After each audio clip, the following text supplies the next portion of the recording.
Fala pessoal, nós acabamos de ver aí cenas tristes, lamentáveis, que infelizmente se repetem a todo momento e nos deixam angustiados. Estas cenas aí são de fato deploráveis e é triste que isso aconteça na humanidade. E não sei se você reparou, mas nós ouvimos a luz aí do instrumental da música de Imagine, a música Imagine de John Lennon. Você deve conhecer esta música e também o John Lennon, né?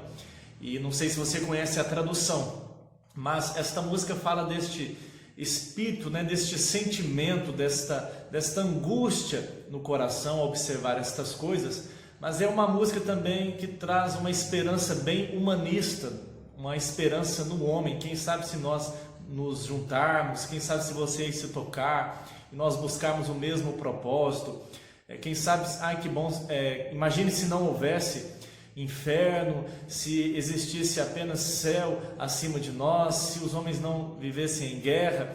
E é interessante porque tem um momento que ele fala assim, se não houvesse nada, motivo de guerra, e ele coloca assim, se não houvesse religião, né, se nós fôssemos como um só, né, os homens seriam como um só povo, e nós ali viveríamos felizes. A gente observa que há uma constatação de uma angústia, de um problema, mas é uma solução totalmente humanista, pro aqui, pro agora, pro homem, como se o homem pudesse, tomando consciência disso, melhorar, e se ele derrubasse todas as barreiras, nós viveríamos num paraíso e em paz. Mas percebam aí que é um paraíso sem Deus, e a religião aí é colocada como motivo de guerra. A gente sabe que os homens fazem guerra por causa de religião. Mas será que o problema está na religião, principalmente a religião bíblica, a religião revelada por Deus, ou está no coração pecador do homem? Por que nós nos deparamos com esta dura realidade, ou com as duras realidades da vida? Qual é a causa? E será que há uma solução? Será que a solução é nós nos tocarmos, nos unirmos e humanamente redimirmos este mundo? Ou será que nós carecemos de uma redenção que venha fora de nós, que venha do alto? Fala pessoal, como vai? Tudo bem? Sou o pastor Marcos. Vamos continuar a nossa série de meditações, este nosso bate-papo com Salomão em Eclesiastes. Hoje Eclesiastes capítulo 4, versos de 1 a 7. Dizem aí que a vida não é para amadores. Uma das coisas que mais entristece o nosso coração, que nos deixa perplexos, é a questão do sofrimento. Isso nos deixa muito intrigados. E quando nós olhamos também aí a nossa vida, quando nós olhamos a situação ao nosso redor, quando nós ligamos a televisão, acessamos a internet, nós ficamos aí boquiabertos com tanto sofrimento, tantas injustiças, opressão, desonestidade. É muito sofrimento que a gente encontra aí em vários lugares, e muitas vezes acontece conosco ou próximo de nós, com pessoas que nós amamos. E são muitos os questionamentos no nosso coração. São muitas coisas que tiram o nosso sono, angustiam a nossa alma, nos deixam intrigados, muitas vezes revoltados. E é sobre isso que nós vamos continuar falando aqui com Salomão. Algumas vezes aí aparece no texto a expressão eu vi. Salomão está vendo, percebendo, assim como nós também, algumas duras realidades da vida, difíceis de engolir, e como nós ficamos ali sem resposta, sem ação, e ficamos ali questionando muitas destas coisas. São os porquês que vão surgindo, e qual é a solução para isso? O que nós vamos fazer com isso? Será que nós podemos e devemos ter uma esperança aqui na humanidade, nesta vida? Será que com programas sociais, educação, será que com uma revolução nós poderemos aí resolver todos esses problemas e ter um mundo perfeito e vivermos em paz? Qual é a solução para estes problemas?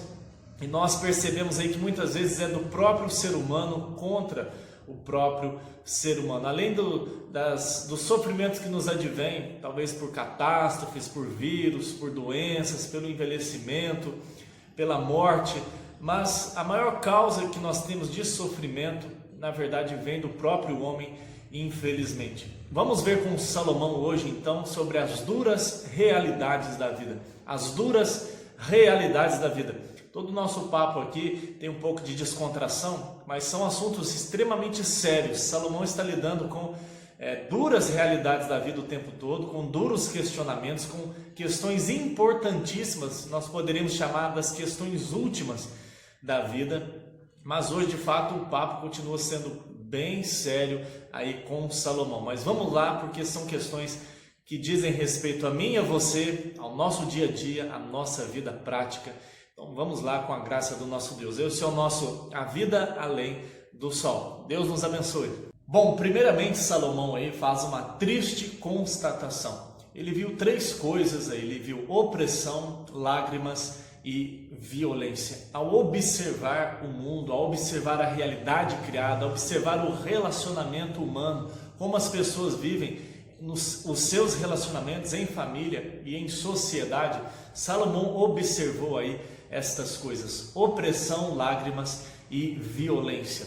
E além dele ver estas coisas sendo cometidas e as pessoas reagindo desta maneira, passando por estas experiências extremamente desagradáveis, Salomão observou também aí algumas coisas tristes, que não havia pessoas para livrarem aquelas que estavam debaixo de opressão, e também faltavam ali consoladores, pessoas que tivessem empatia, pessoas que colocassem o seu coração na situação das outras e ajudassem as outras, consolando de alguma maneira. Ele viu então a opressão, primeiramente, de alguns homens contra os seus semelhantes, seres humanos que são iguais, mas porque são colocados às vezes em situação de autoridade,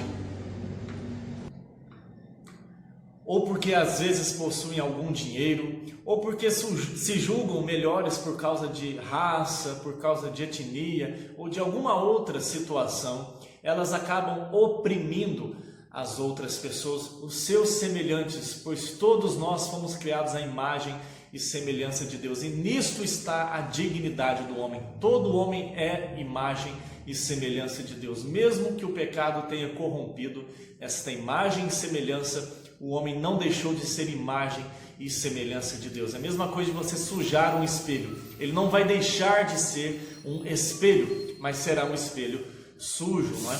Mas ele viu esta opressão e não viu ninguém que pudesse livrar, mas ele viu também lágrimas. Salomão observou o sofrimento humano, e nós sabemos que as pessoas choram, né, por diversos motivos, choram por dor, choram por sofrimentos na sua alma, choram pelo luto, choram por enfermidades, choram debaixo de uma situação de opressão, de injustiça, choram por casamentos desfeitos, por filhos que trazem decepção, choram por amizades também desfeitas, por traição e por perdas, por diversos motivos nós choramos, nós expressamos a tristeza que está na nossa alma com lágrimas. Muitos falam assim que as lágrimas lavam a alma, né? Nós choramos aí como uma forma de expressar, de colocar para fora a nossa dor.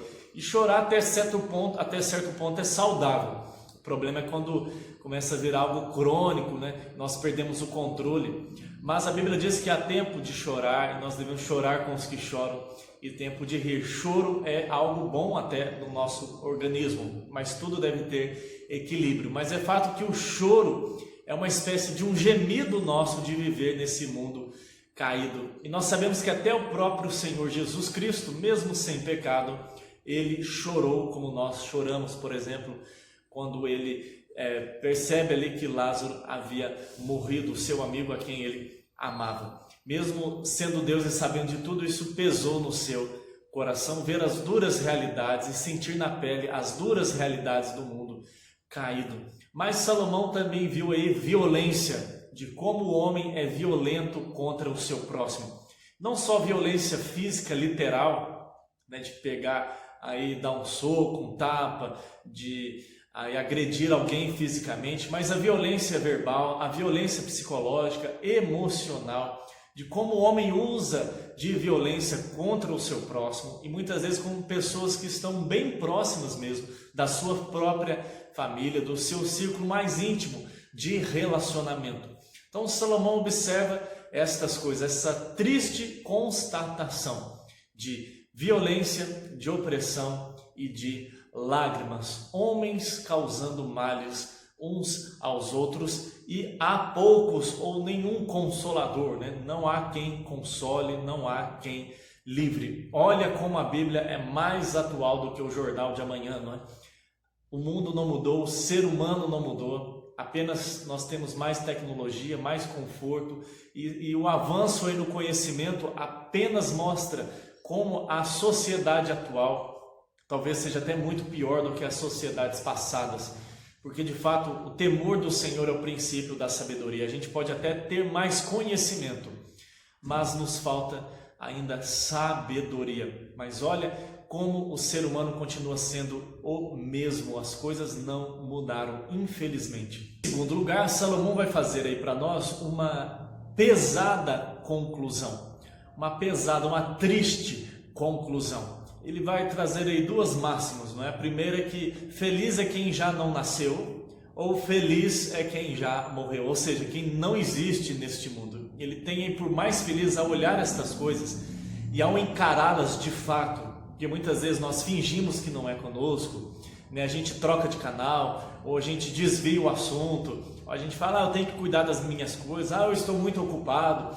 A gente tenta não encarar, né? A gente finge para doer menos, não é? A gente finge que nós não temos nada a ver com o que acontece com o nosso próximo. Afinal, por que nós vamos sofrer com quem está lá tão longe, né? Às vezes as pessoas têm até uma falsa comiseração, né? Uma falsa compaixão. As pessoas até para se saírem bem, para darem uma de piedosas, de que são praticantes de boas obras, até sentem uma certa assim, empatia, né? Eu contribuo lá com esta ONG, com esta, com aquela, mas muitas vezes nós queremos mais evitar mesmo, dar de cara com estas coisas, intriga o nosso coração, revela também muito de nós. Eu creio que uma das causas também é essa, porque acaba revelando muito do que nós também somos capazes, coloca diante de nós um espelho de quem o ser humano sem Deus é, e ele faz essa triste constatação e depois esta pesada conclusão. Ele diz, é melhor não existir neste mundo se nós formos pensar realmente, se a gente for levar a sério, e aqui é um homem pensando debaixo do sol, humanamente falando, é desesperador olhar para o meu semelhante, olhar para o meu próprio coração e ver como os homens se relacionam com violência, com lágrimas e com opressão. Ele diz, feliz de quem ainda não nasceu, ou seja, de quem ainda não existe aqui neste mundo, de quem não está presente para ver, sofrer ou fazer estas coisas. Ou feliz, mais feliz é quem já morreu, quem não está aqui neste mundo sofrendo estas coisas. É claro que Salomão que não está lidando com a perspectiva eterna, porque é feliz mesmo quem já morreu, como diz Paulo, né? Para mim o viver é Cristo e o morrer é lucro. Eu prefiro partir e estar com Cristo, porque é incomparavelmente melhor do que viver aqui neste mundo caído de pecado. Mas entenda aqui que Salomão não está dizendo aqui, por exemplo, acerca dos ímpios, porque nós sabemos que para os ímpios é ainda pior, né? Porque entrarão num castigo eterno se morrerem sem Cristo. Mas humanamente falando, ele está dizendo esta triste e pesada conclusão: é melhor não ter nascido, ou é melhor morrer do que viver neste mundo. Talvez você possa pensar assim, Salomão, você está sendo muito radical, você está sendo muito pessimista. Que pessimismo é esse? Isso é um fatalismo tremendo. Mas Salomão, meus irmãos, lembra aqui, pessoal, que Salomão está levando a cosmovisão materialista, secularista, que não leva em conta Deus, a perspectiva eterna e espiritual, até as últimas consequências, e encarando sozinho a sua alma desnuda. Ele, Salomão, sozinho, encarando as duras realidades da vida. E como não há redenção por nós mesmos, nos nossos recursos, olhar a humanidade, o nosso semelhante, olhar do que eu também sou capaz, e enxergar tanta opressão, enxergar tanta maldade, enxergar aí tantas lágrimas e tanta violência, de fato é desanimador. Só que a gente tem muitos recursos aí para a gente fingir que nada está acontecendo. É claro que com Deus a gente deve e pode aproveitar de muitas bênçãos que Deus dá. Deus não quer que a gente fique aí lamentando, murmurando, ó vida, ó céus, e cai num fatalismo mesmo, não. Deus não quer isso. Deus quer que a gente receba as suas bênçãos que Ele derrama mesmo neste mundo caído, sobre justos e injustos, e nós justificados em Cristo, feitos filhos de Deus, temos ainda muito mais motivos para receber tudo que vem de Deus, aproveitar neste mundo que reflete a glória de Deus, embora com a presença do pecado, mas com alegria, com gratidão, né, no trabalho, na família, nos relacionamentos, no lazer, no entretenimento, na natureza, tudo que Deus nos proporciona de cor, de cheiro, de sabor, de visão, de tudo que há para a gente explorar no bom sentido, a gente deve fazer com alegria, mas há sempre um lembrete: está faltando peças, este brinquedo está quebrado, este mundo está quebrado, tem muita coisa feia que, se a gente for encarar mesmo sozinhos, isso desanima muito o nosso coração. E eu creio que isso tem sido a sensação de muitos nos nossos dias, quando você liga a televisão, quando você vê os noticiários e percebe o que está acontecendo ao redor do mundo, não longe, mas muitas vezes perto de nós. Família contra família, pais contra filhos, filhos contra pais, marido contra mulher, e coisas terríveis que nós temos visto aí, de pessoas contra pessoas, grupo tal contra grupo tal, e pessoas cometendo violências e maldades tremendas, guerras, rumores de guerras. Claro que nós sabemos que tudo isso também são sinais da aproximação da volta de Cristo Jesus. Mas que pesada conclusão! Salomão pensou nisso milhares de anos atrás. Novamente, o mundo não mudou muita coisa, pelo contrário, talvez tenha até piorado. Mas em terceiro lugar, Salomão vai colocar aí diante de nós uma vergonhosa razão, uma vergonhosa motivação.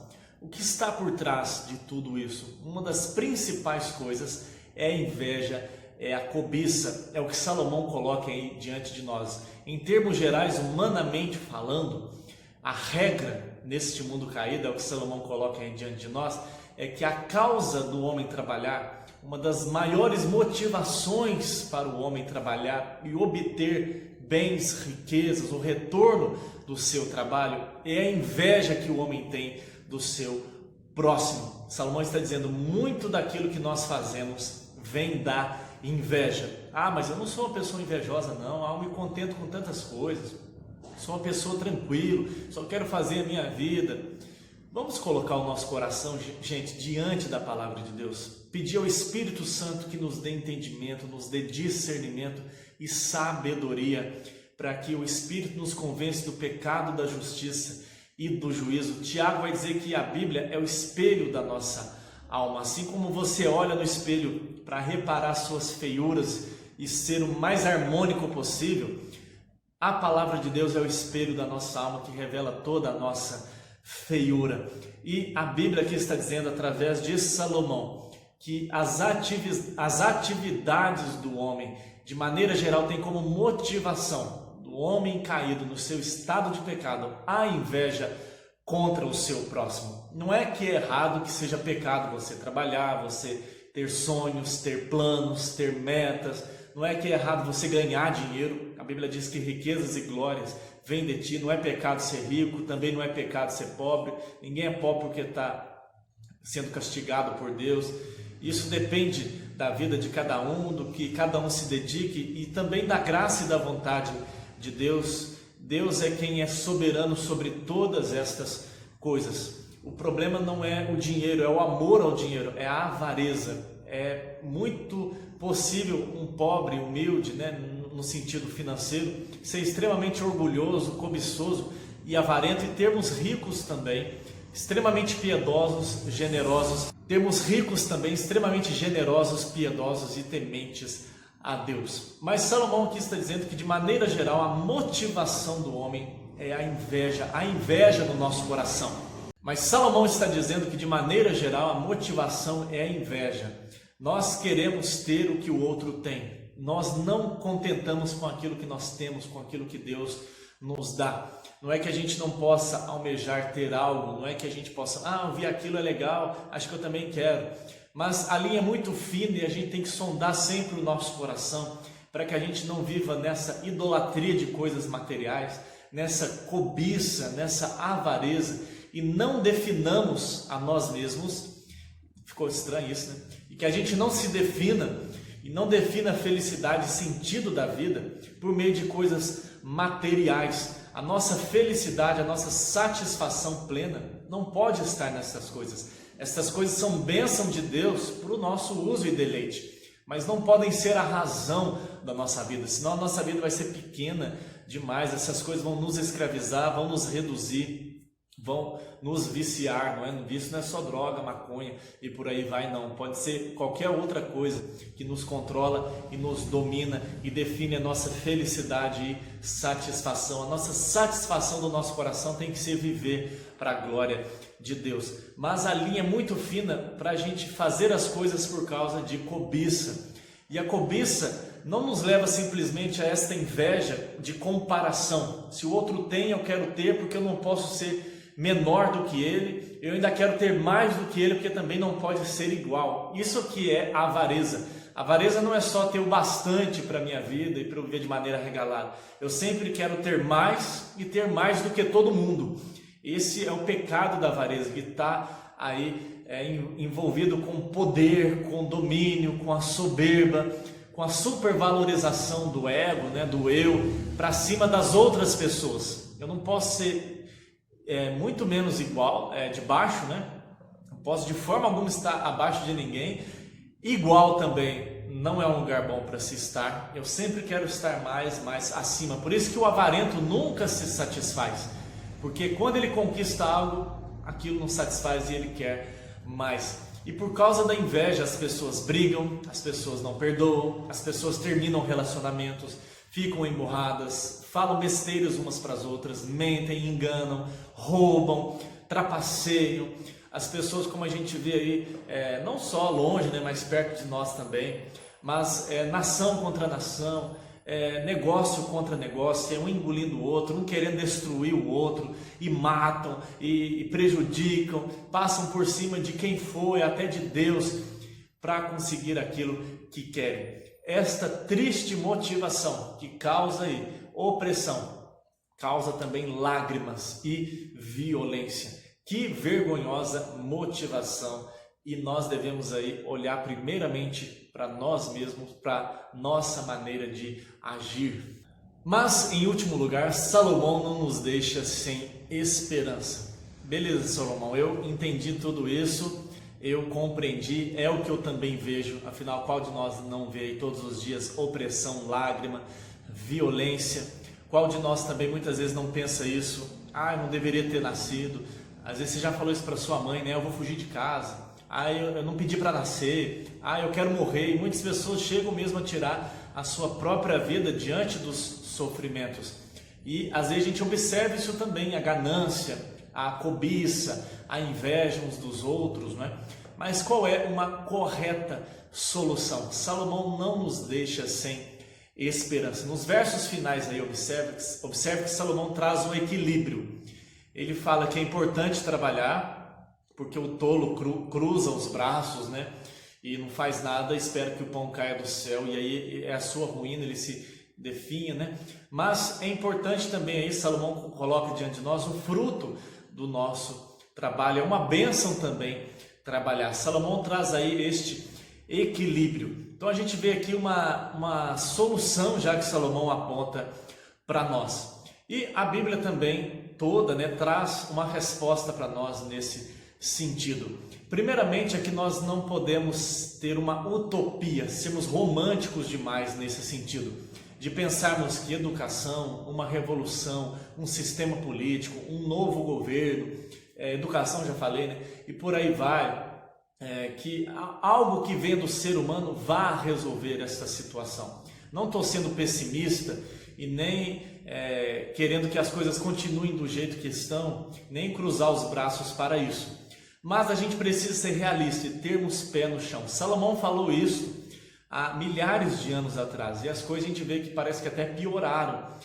Nós percebemos que o ser humano caído sem Deus sempre agirá desta forma. Apenas hoje a gente tem outros meios de conseguir a mesma coisa: poder, domínio, exercer domínio, a ganância. É o pecado que está no coração do homem que o leva a praticar estas coisas contra o seu próximo e contra Deus. Então não espere que algo que venha do ser humano, que venha deste mundo, um dia vá resolver as coisas. Este humanismo, esta fé na humanidade cega desse jeito, é idolatria, é algo pecaminoso e que afronta a própria obra de Jesus Cristo, o plano de Deus de redenção, pois maximiza o homem como se ele fosse bom em si mesmo, como se ele não precisasse de Deus e como se os seus recursos salvassem a humanidade. Mas por outro lado também a gente não pode ser aí fatalista, né? Determinista assim, e pessimista e dizer, então não tem jeito, então desde do jeito que está, que se vire todo mundo, eu vou pensar só no meu e pronto, acabou. Não, há muita coisa que a gente pode fazer e o cristão pode e deve estar envolvido em muitas esferas aí da sociedade, seja na política, na sua cidade, na sua comunidade, contribuir muito para uma sociedade melhor, mais justa, com menos corrupção, com menos maldades, com menos opressão. Nós podemos e devemos ser sal da terra, e nós somos, né, sal da terra e luz do mundo, e devemos lutar sempre pela justiça, naquilo que nos cabe, naquilo que nós podemos fazer. E nisso a educação melhora muito, alguns sistemas de governo são melhores do que outros, algumas obras sociais e outros trabalhos, N trabalhos que a gente pode fazer nesse sentido. Mas todas estas coisas não trazem redenção, podem trazer uma melhora. Até Deus instituiu as autoridades, né, para punir o mal e incentivar o bem. As leis servem para refrear o mal no coração do homem. Por isso que existe essa justiça humana, que é falha muitas vezes porque é ocupada por homens pecadores. Mas, via de regra, ela mantém uma ordem na sociedade. Então é importante isso, mas jamais a gente deve ter essa visão utópica de que isso trará plena redenção, de que um dia o ser humano será plenamente bom e vamos todos aí nos abraçar, dar uma mão e cantar uma música e viver eternamente felizes, né? Como diz lá a música do John Lennon, né? Imagine, né? Imagine todas as pessoas vivendo lá felizes para sempre, né? Então, pessoal, a gente tem que ter aí este equilíbrio. E principalmente você, crente no Senhor Jesus, tem que entender que a redenção plena e completa só virá na segunda volta de Jesus Cristo. Só Jesus, hoje, pelo Espírito Santo, pela aplicação da obra redentora no coração do homem, faz com que o homem nasça de novo, remova o coração de pedra e ganhe o coração de carne. Seja quebrado o domínio do pecado, ele seja habitado pelo Espírito Santo. Cristo agora é Senhor do seu coração, das suas emoções, da sua mente, da sua vontade. Embora o domínio do pecado tenha sido quebrado, este homem está sendo santificado. Então, ele ainda luta com a presença do pecado e muitas vezes realiza coisas vergonhosas. Mas esta obra começa no coração dos homens hoje, na igreja do Senhor Jesus Cristo. E também nós devemos entender que a plena realização destas coisas virá na segunda volta de Jesus Cristo.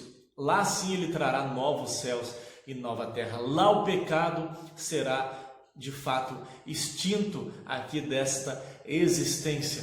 E também os ímpios, o diabo e os seus anjos serão lançados na condenação eterna e nós habitaremos no reino de paz, de justiça e de perfeição. Só Jesus Cristo pode trazer novos céus e nova terra. Mas hoje nós podemos, pela palavra de Deus, buscar andar também neste caminho de justiça. A Bíblia diz, Mateus 5,6, bem-aventurados os que têm fome e sede de justiça, porque serão fartos. Salomão viu muita injustiça e de fato quando Jesus voltar, todos os cristãos, todos aqueles que têm fome e sede de justiça serão fartos. Claro que ali, creio que também Jesus está falando dessa justificação, né? Dessa justiça que primeiramente é imputada a nós que somos injustos e somos só justificados pela justiça de Jesus Cristo. Mas, por exemplo, Paulo em Efésios, capítulo 4, ele já fala de uma mudança que o Evangelho traz no coração do homem. Ele diz assim, aquele que furtava, não furte mais, antes trabalhe para ter com que acudir ao necessitado, fazendo aquilo que é bom. Então, em Cristo Jesus, a gente pode ter essa nova motivação de fazer aquilo que é bom e trabalhar não só por interesses egoístas, não só para eu ter para mim mesmo, mas olha que diferença. Antes ele furtava o que era do outro. Agora ele trabalha fazendo o que é bom, o que é lícito, para ajudar a outras pessoas. Também, várias vezes o Novo Testamento diz que tudo que nós fizemos devemos fazer como para o Senhor. Por exemplo, lá em Colossenses, quando Paulo vai falar do trabalho do servo, ele diz que a gente tem que fazer de coração e como para o Senhor e não para homens, sabendo que nós receberemos a recompensa do Senhor Jesus Cristo. Paulo também diz, não é? Quer comais, quer bebais ou façais outra coisa qualquer, fazei tudo para a glória de Deus. Agora em Cristo Jesus nós temos esta grande motivação. Que diferença, não é verdade? Esta motivação de glorificar a Deus. Nós já falamos aqui sobre os propósitos do trabalho, só relembrando, no trabalho nós glorificamos a Deus como imagem e semelhança. Assim como Deus trabalhou, nós também, e trabalha, né, pelo seu povo, nós também trabalhamos 6 dias e descansa 1, não é? A imagem e semelhança de Deus. Nós trabalhamos para refletir este caráter de Deus e também como vice-regentes da criação. Deus nos delegou esta função de dominar, de sujeitar. Nós trabalhamos para ter o nosso sustento, para que Deus nos abençoe através do trabalho. Nós trabalhamos para abençoar outros, não só pelo nosso salário, que a gente pode acudir a alguém verdadeiramente necessitado, mas também porque através do trabalho eu estou servindo a alguém na atividade que eu faço. Então, o trabalho é uma atividade de amor e de serviço, porque aquele serviço é necessário para alguém, assim como também necessito do serviço de outras pessoas que eu não sei fazer, não posso e nem tenho condições e nem tempo.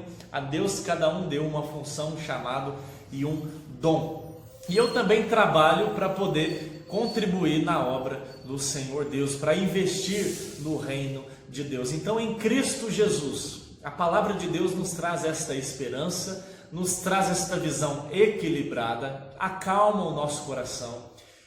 Nós sempre devemos reagir justamente contra as injustiças. A gente não pode ficar num estado assim de comodismo, mas também a gente não vai desesperar, porque a gente sabe que Deus está no controle e no final Ele trará plena justiça a toda injustiça. A gente sabe que as nossas próprias injustiças foram tratadas na cruz de Cristo Jesus. Lá Ele morreu pelo meu e pelo seu pecado.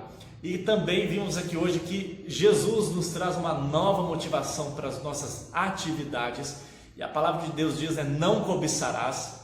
E em Cristo nós podemos ter contentamento, como Paulo diz, aprendi a viver contente em toda e qualquer situação. E que bênção saber também que há um Consolador, que é o Espírito Santo de Deus. Como diz Paulo em Coríntios, Deus nos consola em Cristo Jesus. Ele é o Pai de toda misericórdia e consolação. E Jesus prometeu que nunca nos deixaria sós. Que bênção saber que Cristo consola. Aqui no texto, Salomão não viu ninguém que consolasse aqueles que estavam chorando, sendo oprimidos e alvo de violência. Mas a Bíblia apresenta para nós um Deus consolador. Um Deus que muitas vezes não nos livra do sofrimento, porque Ele quer nos fazer crescer. Mas Ele está conosco no sofrimento e Ele se revela a nós no sofrimento. Que bênção, que esperança bendita a Bíblia nos traz, que esperança bendita a Bíblia nos traz, que visão equilibrada, que esperança futura e que motivação para a gente caminhar aqui. E nós como cristãos devemos lutar contra este pecado no nosso coração, para que a gente também não haja com violência, para que a gente também não haja com opressão, para que a gente também não haja com inveja e cobiça. Que Deus abençoe o meu e o seu coração. E cuidado ao nos posicionarmos ao contribuirmos na sociedade, para que a gente não troque o cristianismo por ideologias que muitas vezes têm até traços parecidos, mas escondem perigos por detrás.